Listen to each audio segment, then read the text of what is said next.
Sur les livraisons d'armes, Vincent Desportes, qu'est-ce qu'on peut dire? Parce qu'on sait qu'elles sont massives, il y a des pièces d'artillerie, des missiles anti-chars, des véhicules blindés. La France a livré 18 canons César. Et sur la table, là, on voit dans les discussions que les Américains pourraient peut-être livrer des chars Abrams. Alors vous qui venez des blindés, qui avez commandé une brigade de chars Leclerc, est-ce que ce type de véhicule blindé, ça pourrait faire la différence, notamment pour repousser les Russes? Est-ce que la France peut peut-être envoyer des chars Leclerc? Est-ce que ça fait partie des discussions? Est-ce que c'est possible? Alors, il y a deux choses différentes. Dans un premier temps, il est clair que dans cette guerre, ce sont bien les blindés qui attaquent, qui prennent le terrain, et l'infanterie qui occupe. Quelque part, on revient à la guerre que nous avions cru, nous, disparue. On pensait que c'était terminé, ça, ce type de conflit. On pensait que c'était terminé, et on revient à la vérité de la guerre. La guerre, elle est charnelle, elle est sur le terrain. À un moment donné, il faut bien qu'il y ait des soldats qui portent mon uniforme, qui attaquent, sous blindage, qui prennent le terrain et qui le tiennent. La guerre revient à sa vérité qu'on avait cru oublier. Ça, c'est un premier point. Il est clair que les chars font la différence. La deuxième chose, est-ce que nous pouvons donner des chars Leclerc?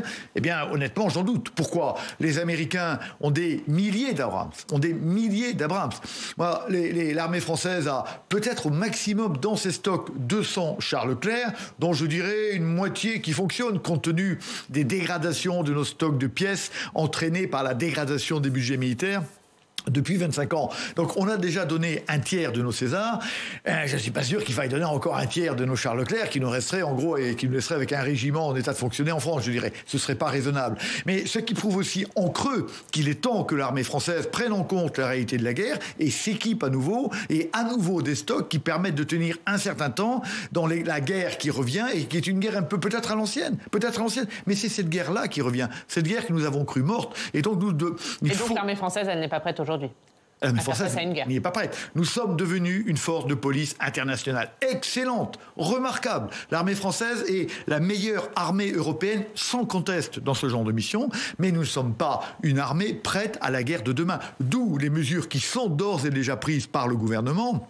Nous écoutions le ministre Lecornu parler, et le président Macron parler d'économie de guerre, la nécessité d'accélérer le rythme de production d'armement, la nécessité de multiplier les chaînes de production pour reconstituer les stocks et être capable, si la guerre vient... Tout ça prend du temps. Ça prend du temps, c'est bien. L'économie de guerre, ça prend du temps, manifestement. Ça prend du temps. Aujourd'hui, on met 3 ans pour faire un canon César. Hein, les mesures qui sont prises, là, c'est pourtant, on va faire un canon César en 1 an. Il faut avoir plus de chaînes de production d'obus, etc.